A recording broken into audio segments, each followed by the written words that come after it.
están? Soy María Luz Benetre Becerra, integrante del estudio jurídico autónomo Check Legal. Agradezco la invitación de US 360 para poder participar en esta exposición referente al derecho de la moda o Fashion Law. En esta ocasión voy a hablar sobre el derecho de la moda étnica, dentro del derecho de la moda en sí, que abarca todo lo que es moda en el Perú. Para empezar, pongamos y contextuarlos en el tema que nos trata. Vamos a relacionar, o no, siempre relacionamos la moda con los outfits, las pasarelas, todos los eventos que tienen que ver con moda, ¿no? Pero detrás de todo ello, moda también es actividad que desarrollamos a diario, no tal de consumir una gaseosa, un determinado producto, por ejemplo Kentucky Fried, comer hamburguesas, ciertas marcas, lo cual se viene haciendo una moda. Pero ¿qué ocurre? Detrás de estas modas, de estas costumbres que se van generalizando, se va creando una popularidad entre el público, entre el consumidor. Y ahí nace que sus creadores sientan la necesidad de esto, convertirlo y monetizarlo a fin de lograr un provecho económico. Y ahí es que donde la moda ya pasa al lado legal, al terreno del campo legal. Eso es lo que vamos a enfocarnos, pero en el caso del Perú nos ocupa, como reitero, el tema de la moda étnica.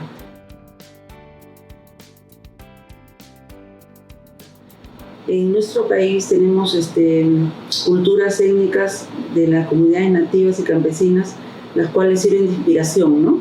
Pero en el Perú no está protegida, lamentablemente, las obras de nuestras comunidades.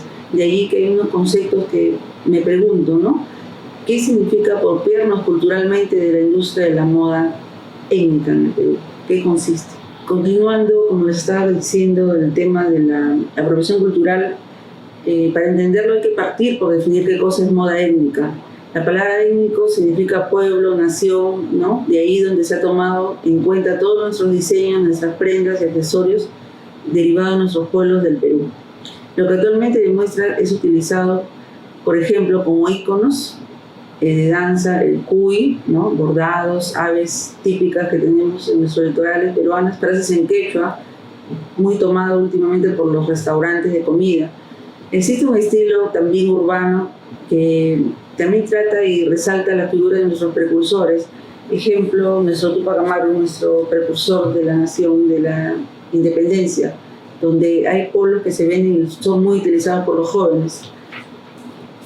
De igual forma tenemos iteraciones en el escudo peruano, por ejemplo, en este caso hay polos que los jóvenes utilizan mucho, sobre todo en la época del fútbol, de los mundiales, es muy concurrido, muy usado, que ahora se está volviendo moda ya más común y es muy bonito este tipo de prendas, ¿no? Que nos inspiran a nuestros héroes, ¿no?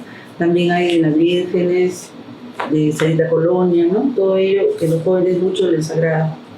Podría decirse que la pionera en la moda étnica del Perú es la señora Olga Saferson, de quien en nuestras investigaciones a saber su obra El hilo conductor, donde ella desarrolla piezas tomadas de cinturones, puños, bordados, huancas, diseñado como falda. Fue la primera diseñadora de las faldas técnicas. Ella apostó por recrearlas sin descuidar ni respetar nuestro sentido autóctono de lo que es la comunidad, no de lo que desarrollan nuestras comunidades. Actualmente existen jóvenes, por ejemplo, que también se dedican a promover ese tipo de obras, tal como Andrea Llosa, que apuesta por la inclusión y lo versátil. Ella dice, ¿no? Por ejemplo, estoy en mi oficina y me invitan a una comida, pero quiero ir tal vez como estoy, no tengo por qué cambiarme, quiero verme igual, tanto en mi oficina como en la comida que me están invitando. Eso la hace versátil a ella.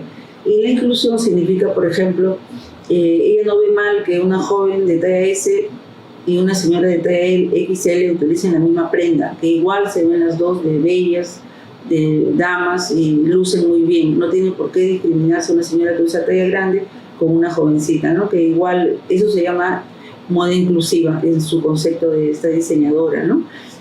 Aparte de ello, la revista Vogue menciona también otros jóvenes talentos peruanos que también desarrollan la moda peruana. Por ejemplo, Mos, ella fusiona la artesanía con los textiles. Ella toma muy en cuenta las técnicas tradicionales ancestrales del Perú, trasladándolas a las prendas. Por ejemplo, miren esta bella falda tomada de todo lo que es nuestras raíces, ¿no? Así tenemos muchos lugares ancestrales que tienen estos tonos ¿cómo le puedo explicar? De un modo turístico, por ejemplo, ¿no? En el norte de Lima hay lugares así, montañas de estos colores. Y es lo que traslada eso a la moda. Tenemos otra exponente también, Anaí Yucra. Ella, por ejemplo, resalta mucho la herencia peruana con la expresión de identidad. En su colección Matriarcado, por ejemplo, ella tiene mensajes contra la discriminación y rinde homenaje especialmente a los afrodescendientes peruanos. Ella apuesta también, aparte, por lo digital. Ha creado diseños en 3D, animaciones 3D, con la colaboración de modelos virtuales, ¿no? Contratada de agencias virtuales donde ha desarrollado pasarelas.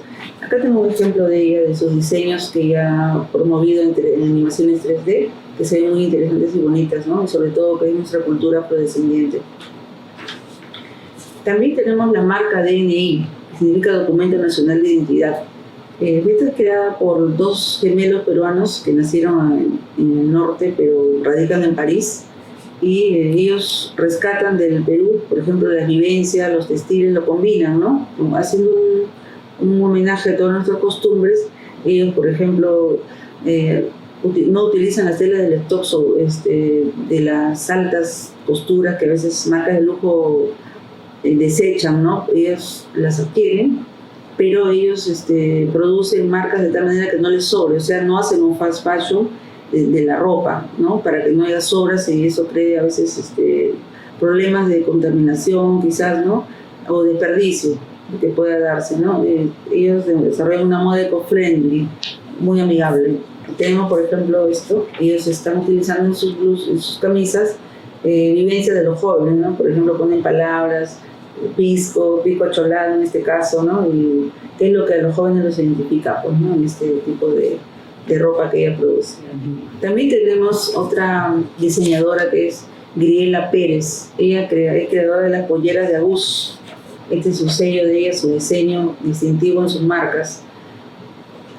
Ella apuesta por la moda sostenible y étnica. Define la diseñadora que estas polleras son una mezcla de respeto, pasión y admiración por nuestros pueblos indígenas, de tal manera que todos sus bordados se traducen en homenaje a los bordados huancas, nuestra zona de Huancayo, Junín, que es lleno de flores y coloridos. Ella apuesta por promover este tipo de prendas, ¿no? que resalten todo lo que es nuestro Perú andino, indígena. La moda que ella promueve con los bordados ya ha trascendido el Perú. En el extranjero ya se están adquiriendo estas prendas inspiradas en las polleras de Agus. Así que es un orgullo para nosotros tener ese tipo de representantes, ¿no? En el extranjero. Ella ha participado ya en eventos donde ha mostrado nuestros diseños en el extranjero, participando en diferentes showrooms, pasarelas, ¿no? Donde muestra estas polleras, que son muy lindas, pues en realidad. Este recuento que he hecho de diseñadores peruanos jóvenes es con el fin de que se vea de que ya los jóvenes están sembrando conciencia de que lo nuestro también tiene su encanto, ¿no? Y de tal manera que pueden promover perfectamente con respeto, no alterando las costumbres de las comunidades ni haciendo perder su esencia, ¿no? Entonces eso lo hace pues interesante, ¿no? Y de tal manera que se desarrolla, ¿no? Y tiene un público cautivo ya quizás en este rubro.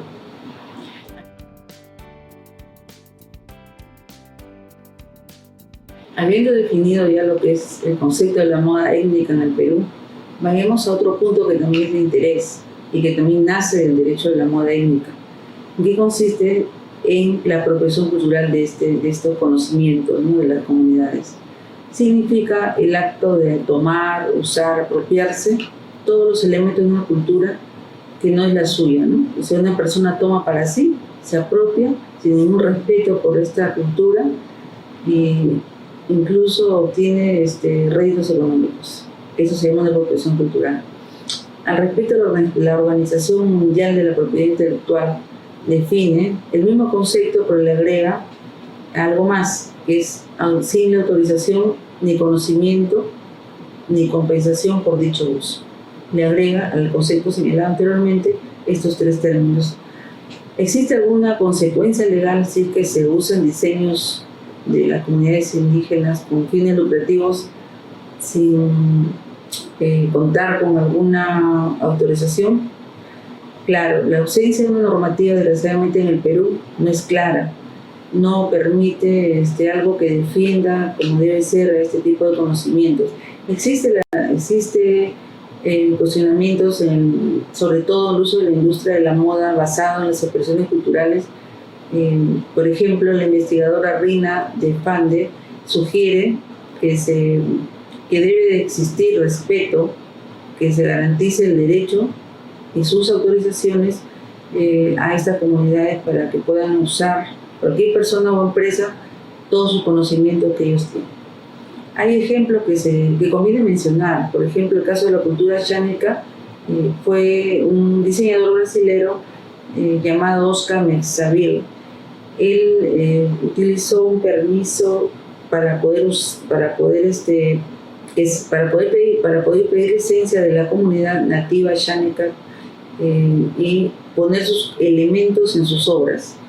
Él, a cambio, compensó económicamente a la comunidad, resaltó su patrimonio cultural y también ayudó en la lucha contra la deforestación. La moda, en su constante búsqueda por obtener diseños, encontrar elementos y símbolos para que sus seguidores pues, se adapten, ¿no?, a los cambios y continuos modelos, a veces incurre pues, en que muestre eventos donde los exhiben, ¿no?, y son tomados de las comunidades nativas indígenas, a los cuales ellos han manifestado su desconformidad, protestando, ya que ellos consideran una apropiación cultural indebida de sus conocimientos, ¿no?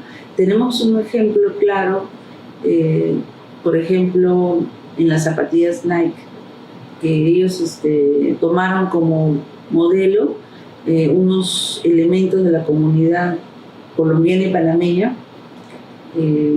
Guna, que era de Puerto Rico, pero esta comunidad colombiana y panameña protestó diciendo que no, que esos elementos en realidad no le correspondían a la comunidad de Puerto Rico, sino a ellos. Protestaron de tal manera que no admitieron que tomaran los modelos para los diseños.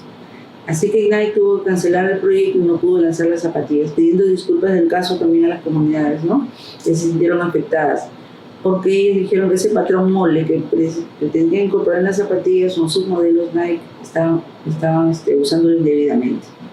No es pues un asunto fácil señalar, ¿no?, la diferencia entre lo que es inspiración y apropiación.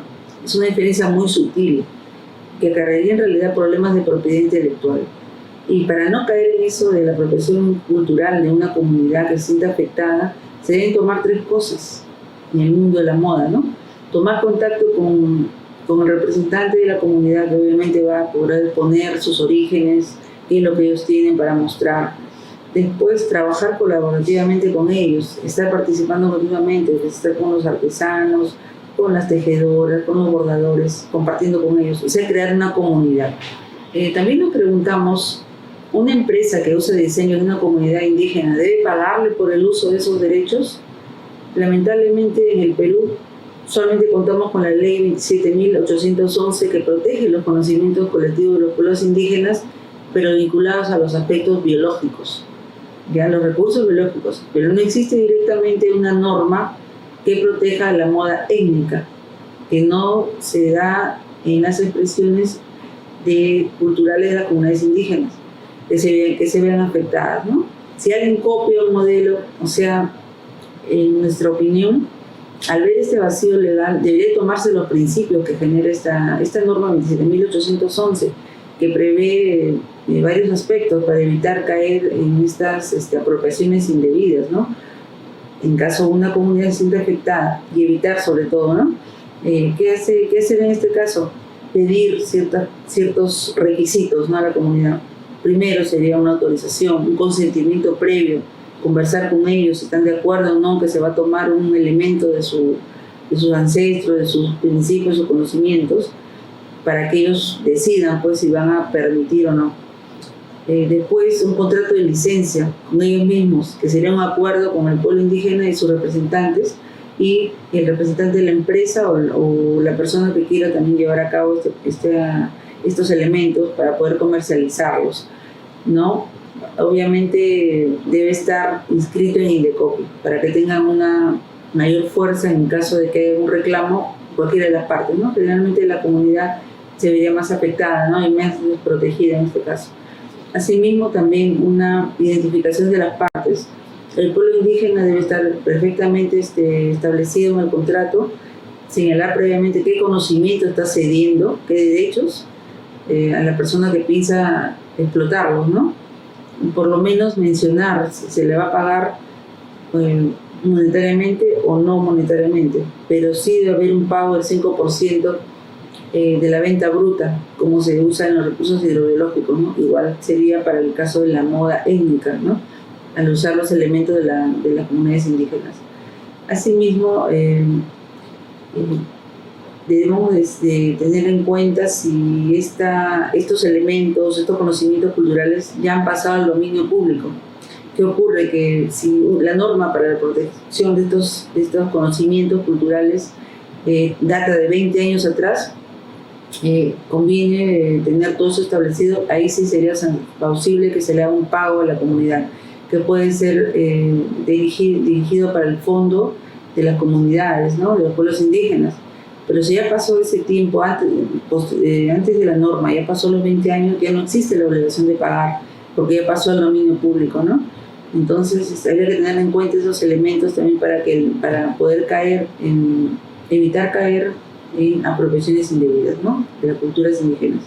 En el Perú debería reglamentarse el tema de los conocimientos colectivos indígenas para la moda étnica, tomando como base la ley, aparte de la ley señalada que mencioné anteriormente, la decisión 486 de la Comunidad Andina, que señala que los países miembros aseguran que la protección de los elementos de la propiedad industrial se conseguirá salvaguardando y respetando su patrimonio biológico, así como los conocimientos, tradiciones de sus comunidades indígenas y afrodescendientes o locales.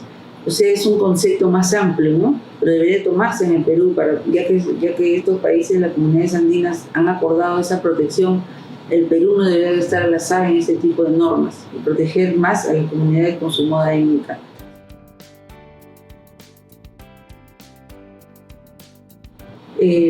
Si se debe pagar a las comunidades por reproducir sus conocimientos, creemos que sí, obviamente, ¿no? Porque se está afectando su patrimonio cultural, se está usando, comercializando, obteniendo obviamente alguna ganancia, ¿no? Y para no caer en este tipo de problemas, conviene que esto se reglamente.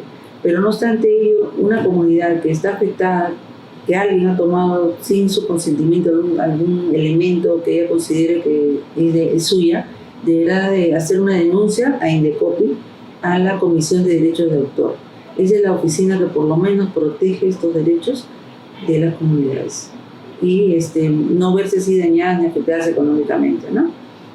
Ahora, actualmente las empresas, para evitar caer en este tipo de denuncias, este tipo de problemas que se pueda acarrear con las comunidades, deberían de crear un campo, por ejemplo, que señale de que anticiparse a esto, ¿no? Averiguar, investigar si ese conocimiento ya pasó a dominio público, si ya tienen el permiso del representante.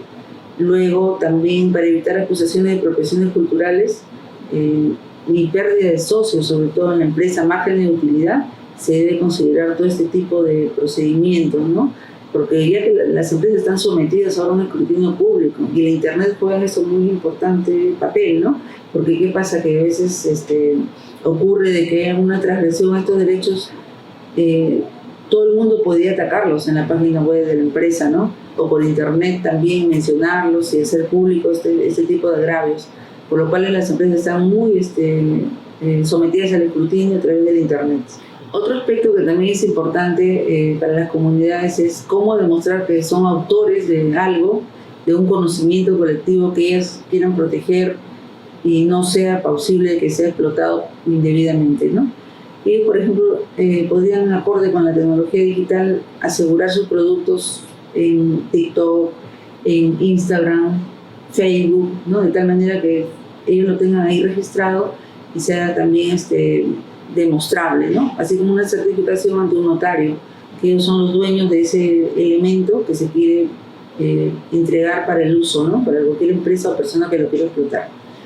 Así que debemos tomar en cuenta porque los derechos de la comunidad y sus conocimientos culturales, tradiciones ancestrales peruanas son irrenunciables, deben ser respetadas por ser originales y nacer de nuestro Perú, pues, ¿no? Milenario. Gracias.